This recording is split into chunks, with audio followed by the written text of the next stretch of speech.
اور 3 مرلوں میں 250 ووٹ پایا گیا ہے، تو اس سے آپ اندازہ لگا سکتے ہیں کہ 3 مرلے کے پلاٹ میں 3 مرلے کے گھر پہ کیسے 250 افراد کا ووٹ رجسٹر ہوا، کس نے کیا، یہ ایک الگ سٹوری ہے، اس کے اوپر ہم کبھی تفصیل میں بات کریں گے. بٹ آج ہم صرف بیسک کور کر رہے ہیں کہ پری پول جو الیکشن کی ریگنگ ہے اس میں کس طریقے سے دھاندلی کی جاتی ہے. جیسے کہ میں نے آپ کو بتایا کہ خانہ شماری، اب وہ گھر ایک ایسا گھر جس کے 2 دروازے ہیں، تو یہ بیسیکلی ان لوگوں کے لیے بڑا سیف ہیونز ہوتا ہے جو کہ اس پورے پروسیس کے اندر دھاندلی کو کرتے ہیں، کیونکہ جہاں پہ 2 دروازے ہیں وہ کنسیڈر کرتے ہیں کہ یہاں پہ ایسے ووٹرز کو جن کے گھر بار نہیں ہوتے، جن لوگوں کو ایسے ووٹر جن کے آئی ڈی کارڈ فیک ہوتے ہیں، ان تمام افراد کا ڈیٹا ایسے گھروں میں ڈال دیا جاتا ہے جو کہ جن کے گھروں کے 2 دروازے ہوتے ہیں. اچھا، اب یہ کیوں ڈالتے ہیں، کیسے ڈالتے ہیں؟ ہمارے ہاں، کیونکہ ناظرین ویڈیو تھوڑی سی لمبی ضرور ہو جائے گی بٹ آپ کے لیے آج بڑی انفارمیٹیو یہ ویڈیو ہے کہ آپ کو شاید اندازہ نہیں ہے کہ ہمارے ہاں ووٹرز جو ہے نا، ان کو ووٹر پرچی پہنچائی جاتی ہے الیکشن سے 3 دن پہلے، 5 دن پہلے. اور کیونکہ الیکشن جب ڈیٹ اناؤنس ہو جائے تو ناظرین الیکشن کمیشن کے بائی لاز کے تحت کوئی بھی بندہ، کوئی بھی امیدوار اس ووٹر لسٹ میں رد و بدل نہیں کر سکتا. لہٰذا بڑا ہی ضروری ہے ہمارے لیے کہ ہم اپنے ووٹس کو چیک کرتے رہیں، اسپیشلی الیکشن سے پہلے. اگر آپ اس میں ترمیم چاہتے ہیں تو الیکشن کی ڈیٹ اناؤنس ہونے سے پہلے آپ اپنے ووٹس کو بحیثیت امیدوار بھی اور بحیثیت ووٹر بھی آپ اپنے ووٹ کو چینج کروا سکتے ہیں اگر کوئی اس کے اندر کوئی رد و بدل ہوئی ہے تو بات ہو رہی تھی خانہ شماری کی. خانہ شماری میں گھروں کو کاؤنٹ کر کے دیکھا جاتا ہے کہ اس علاقے میں گھر کتنے ہیں. ساتھ ساتھ ریلیونٹ اگزامپل دیتا چلو کہ لاہور میں ایک علاقہ ہے جہاں اس علاقے کی، اس محلے کی آبادی ہے صرف 1000 افراد پہ مشتمل آبادی ہے. ناظرین ووٹ وہاں پہ 2000. یہ کیسے ہیں، کس طرح ہے، اس کے اوپر ہم تفصیلی بات کریں گے. بٹ آج پرٹیکولرلی آپ کو صرف میں ہنٹ دیتا چلوں تاکہ آپ ہمارے ساتھ اگلی ویڈیوز میں بھی جڑے رہیں، کیونکہ ایک ویڈیو میں سارا نالج آپ کو ٹرانسفر نہیں کیا جا سکتا. آپ کی بوریت کا بھی اندازہ ہے. ہمارا ٹاپک ایسا نہیں ہے جس کے اندر کوئی مستی ہو. ہمارا ٹاپک ایسا ہے جو اس ملک کے لوگوں کو ایجوکیٹ کرے، الیکشنز کے حوالے سے ایجوکیٹ کرے، تاکہ آپ کو پتہ چلے کہ آپ کیا واقعی آپ کے ووٹ سے تبدیلی آتی ہے کہ نہیں آتی، اور اگر آتی ہے تو وہ کہاں چلی جاتی ہے. ناظرین دوسرا ہے مردم شماری. ڈیفینیٹلی جب گھر کاؤنٹ ہوتے ہیں تو اس کا اگلا مرحلہ ہوتا ہے کہ ان گھروں میں پائے جانے والے افراد کی تعداد کتنی ہے، وہ کون لوگ ہیں، وہ کس فیملی سے ہیں، وہ کس مذہب سے ہیں. ٹھیک ہے، یہ تمام تر پروسیس دیکھا جاتا ہے کہ اس فیملی میں رہنے والے جو گھروں میں افراد ہیں وہ کون ہیں، ان کا مذہب کیا ہے، ان کا ایڈریس کیا ہے، وہ ان کا آبائی ایڈریس کیا ہے، ان کا موجودہ پتہ کیا ہے، وہ تمام چیزیں ہیں. بٹ اس کے باوجود بھی ایک ووٹر جو ہے اس کے آئی ڈی کارڈ پہ 2 ایڈریس ہوتے ہیں، ایک موجودہ پتہ، ایک مستقل پتہ. اگر ان 2 پتوں کے علاوہ کہیں ووٹ پھینکا گیا ہے تو ناظرین یہ بھی دھاندلی کا ایک طریقہ کار ہوتا ہے کہ آپ کا ووٹ اس پرٹیکولر ایڈریس کے علاوہ جو آپ نے اپنے آئی ڈی کارڈ میں مینشن کر رکھے ہیں، اور یہ آپ کے ثوابدیدی حق ہے کہ آپ کے اس پرٹیکولر موجودہ پتہ یا مستقل پتہ کے علاوہ آپ کا ووٹ کہیں بھی پھینکا گیا تو وہ دانستہ طور پہ پھینکا جاتا ہے. اور دانستہ طور پہ کون پھینکتا ہے ناظرین، یہ سوال آپ کی طور ایک اوپن اینڈڈ کوسچن کے طور پہ چھوڑ کے جاؤں گا کہ کون کرتا ہے.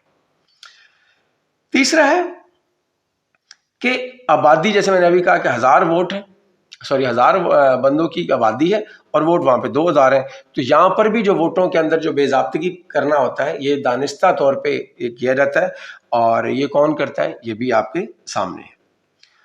تیسرے نمبر پہ یہاں پہ جعلی اور بوگس ووٹوں کو لسٹ میں شامل کیا جاتا ہے. اچھا، اب یہ جعلی، بوگس، فیک، انلیجٹمیٹ ووٹ کس طرح کے ہوتے ہیں؟ مان لیجئے کہ میں آپ کو اپنی فیملی کا بتاتے چلوں. میری فیملی میں 5 ووٹس ہیں. ہم ایک ہی گھر میں رہتے ہیں. میرے والد صاحب اور میرے والدین کی ڈیتھ ہو گئی. اس کے بعد ہم 5 ووٹ ہیں. ہم 5 ووٹوں کو 2021 کے کنٹونمنٹ الیکشن میں ہمارے 5 ووٹوں کو تمام لوگوں کو الگ الگ بلاک کوڈ میں رکھا گیا، کیونکہ یہ سراسر زیادتی ہے ہمارے ساتھ کہ ہم ایک بلاک کوڈ کا حصہ ہیں، ایک گھر میں رہتے ہیں تمام بہن بھائی، تو ہمارے ووٹ ایک ہی جگہ ہونے چاہیے تھے، ایک ہی بلاک کوڈ میں ہونے چاہیے تھے، ایک ہی پولنگ اسٹیشن پہ ہونے چاہیے تھے. ٹھیک ہے، دانستہ طور پہ کیا گیا. یہ کس کی طرف سے کیا گیا؟ 2 ہی چیزیں ہیں، یا تو کوئی سیاسی جماعت اس کو کرتی ہے، یا وہ ادارہ جو اس تمام پروسیس کا کسٹوڈین ہے، جو محافظ ہے میرے ووٹوں کا، وہ مجھے یہ ٹریل ہسٹری بتانے سے ابھی تک قاصر ہے کہ میرے ووٹوں کو کس نے اور کس کے کہنے پہ اس کو پھینکا گیا۔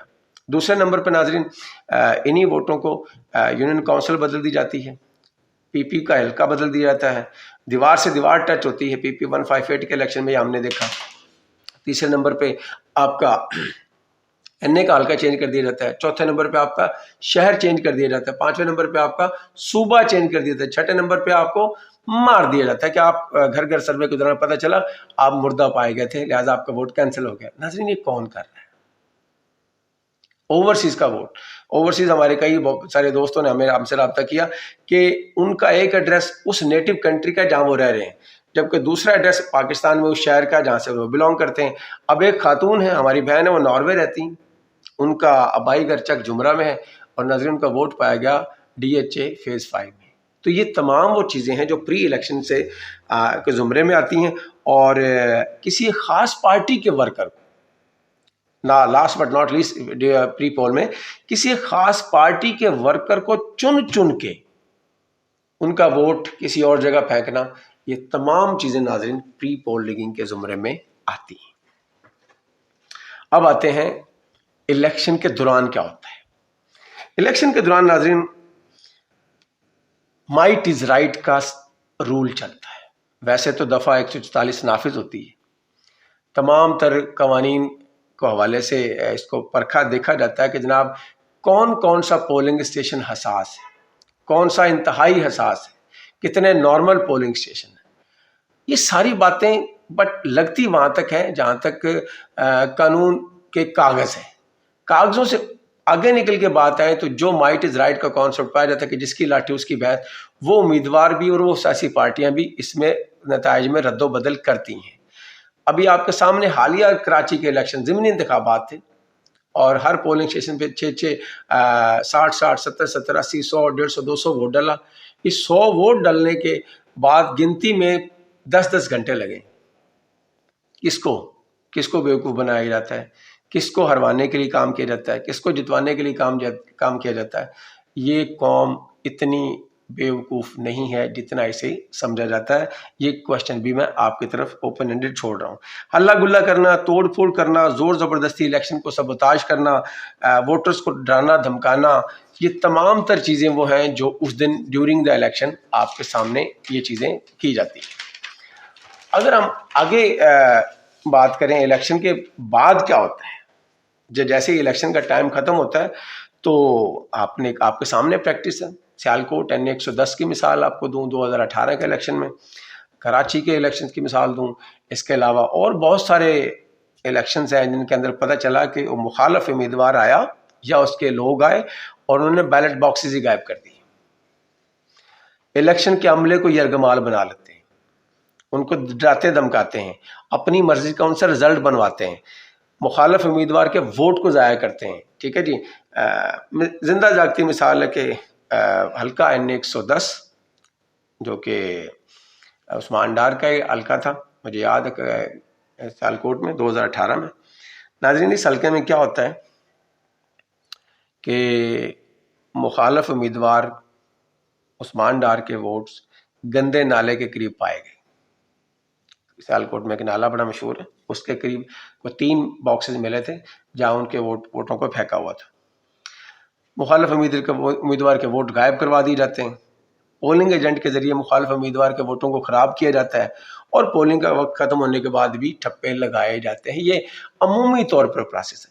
ناظرین سوال اب یہ ہے، اب ماشاءاللہ تمام لوگ میرے جو سننے والے ہیں، میرے دوست احباب، تمام لوگ بخوبی اس بات سے آگاہ ہیں کہ یہ سارے کے سارے کام ہمارے ان تیسری دنیا کے ممالک میں کیوں ہوتا ہے؟ کون، کس کی ایما پر یہ سارا کچھ کیا جاتا ہے؟ کسٹوڈین کہاں ہوتا ہے؟ آج تک کسٹوڈین نے کوئی باقاعدہ لا کیوں نہیں بنایا؟ آج تک یہ ادارہ صرف ضابطہ اخلاق پہ کیوں چل رہا ہے؟ ان کے ضابطہ اخلاق کی ہر وہ بندہ جو ان سے تگڑا ہے یا جن کی آشرواد کسی بھی سیاسی پارٹی یا کسی بھی سیاسی امیدوار کو ہوتی ہے، وہ اس ادارے کے ضابطہ اخلاق کو جوتے کی نوک پہ کیوں رکھتا ہے؟ یہ تمام وہ چیزیں ہیں جس کی وجہ سے پاکستان میں دھاندلی ہوتی ہے. اس دھاندلی کو کروانے والے، اس دھاندلی کو کرنے والے، آر ٹی ایس کو بٹھانے والے، کسی بھی سسٹم کو نہ چلنے دینے والے، الیکشن جو ہماری جو پچھلی حکومت نے اس کے اوپر کام کیا کہ ہم ای وی ایم مشینیں لے کے آئیں گے، اس کا کلا کما کس نے کیا؟ کیوں اس پروسیس کو ختم کیا گیا؟ کیوں نہیں الیکٹرانک ووٹنگ مشینیں منگائیں گی؟ کیوں نہیں چاہتے کہ پاکستان میں فیئر الیکشن ہو؟ کیوں نہیں یہ چاہتے کہ کوئی ایک بندہ مضبوط ہو، ایک سیاسی پارٹی مضبوط ہو، پاکستان مضبوط ہو؟ کس نے اس ساری چیز کو اپنے کنٹرول میں رکھا ہوا ہے؟ یہ آپ بخوبی جانتے ہیں. کون ہے وہ؟ کون تھا نہیں، کون ہے وہ؟ کون سا ادارہ ہے جو پاکستان میں شفاف الیکشن نہیں چاہتا؟ اور جس ادارے نے الیکشن کرانے ہیں وہ اپنی ووٹر لسٹوں سے گند کیوں نہیں صاف کرتا؟ جی تو ناظرین، ہم نے اپنے ویڈیو کے سٹارٹ میں اس پوائنٹ کو ایڈ آن کیا تھا کہ ہم 16 مارچ کے الیکشن کے حوالے سے آپ سے بات کریں گے. تو 16 مارچ کو الیکشن ہونے جا رہا ہے 31 سیٹوں پہ. 31 ایم این اے کی سیٹیں ہیں، 14 شہر ہیں، اور ان 14 شہروں میں کراچی اور راولپنڈی اسلام آباد کی 16 سیٹیں ہیں. کراچی کی 8 سیٹیں ہیں ناظرین، راولپنڈی کی 5، اسلام آباد کی 3. تو یہ 16 سیٹوں کا الیکشن 2 شہروں میں ہے. باقی سوات کی 1 ہے، کوہاٹ کی 1 ہے، نوشہرہ کی 2 ہے، خیبر کی 1 ہے، ڈی آئی خان کی 1 ہے، بھکر کی 1 ہے، جیلم کی 1 سیٹ ہے، لاہور کی 2 سیٹیں ہیں، ملتان کی 1 سیٹ ہے، ڈی جی خان کی 1 سیٹ ہے، اور قاسم سوری والی سیٹ آخری کوئٹہ سے. ناظرین، الیکشن ایکسپرٹس پاکستان کا وہ واحد ڈیجیٹل ادارہ ہے جو آپ کو محض 24 گھنٹوں میں بحیثیت ایک امیدوار کے آپ کو آپ کا جو کندھے کا اور سر کا بوجھ ہے regarding election campaign, voter list, mobile application, voters کو contact number and family tree, bogus vote, غرض کے جو بھی پروسیس میں کمپین کا حصہ ہے وہ انڈر ون روف آپ کو مل سکتا ہے محض 24 گھنٹوں میں. تو جس امیدوار کو ہماری یہ سروس ریکوائر ہو وہ ہم سے رابطہ کر سکتا ہے. ہم آپ کو بہت ہی کم سے کم ٹائم میں، پاکستان میں الحمدللہ ہم زمانہ امن میں بیٹھے ہیں، ہمارے ادارے پاکستان کو واحد ادارہ ہے جس کے پاس ڈیجیٹل ایسا او سی آر موجود ہے جو ووٹر لسٹ کی اردو کو ودن 24 آورز کنورٹ کر کے 10 لاکھ افراد کی ووٹر لسٹ ہم 24 گھنٹوں میں تیار کر سکتے ہیں. تو رابطہ کیجیے ہم سے، اپنی الیکشن کمپین کو ہم سے ڈیزائن کرائیے موبائل اپلیکیشن کے لیے، اور اوورآل اپنے تمام تر مسئلے مسائل جو الیکشن سے ریلیٹ کرتے ہیں، ہماری ایک ایپ آپ کے تمام مسائل کا حل ہے. ہمارے ساتھ جڑے رہیے. اگلی ویڈیو کے لیے انشاءاللہ آپ سے رابطہ ہوگا. پاکستان زندہ باد.